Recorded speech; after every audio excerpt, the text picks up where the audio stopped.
We know that border measures are our first line of defense against imported risk. But we also know from experience over the past 2 years of the pandemic that we cannot rely solely on border measures to stop the virus or to stop this new strain from coming into Singapore.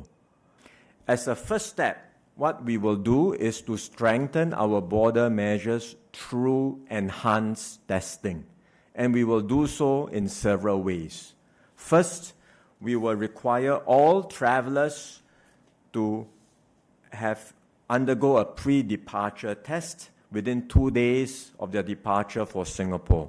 This is already done for most travelers, but there are some countries, the Cat 1 countries, where PDT, pre-departure test, is not required. Henceforth, we will require pre-departure tests for all travelers within 2 days of their departure for Singapore.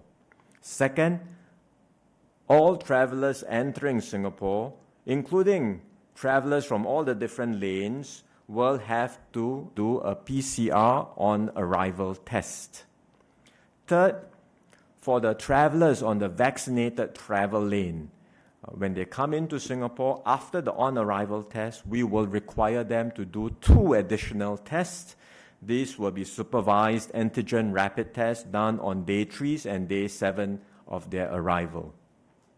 So these enhancements to the testing regime will take effect from 2nd of December 2359.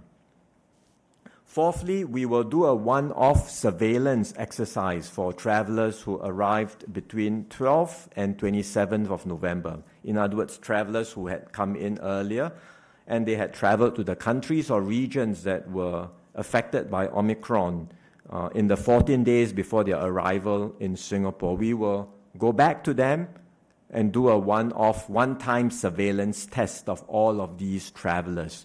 We will continue and in fact step up the rostered routine tests that we do for all our border frontline workers. And these are the staff, the employees who are working in the airports or the other sea and land checkpoints, or anyone working in the borders that may come into contact with travelers. We already have a rostered routine test regime in place. We will step that up and we will have the staff undergo a weekly test using PCR.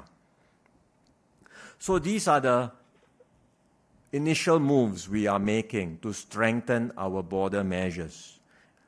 At the same time, we will continue to monitor the situation overseas very closely. We will continue to gain a better understanding of this new variant, and we may very well take additional steps on our border measures as the situation becomes clearer in the coming days.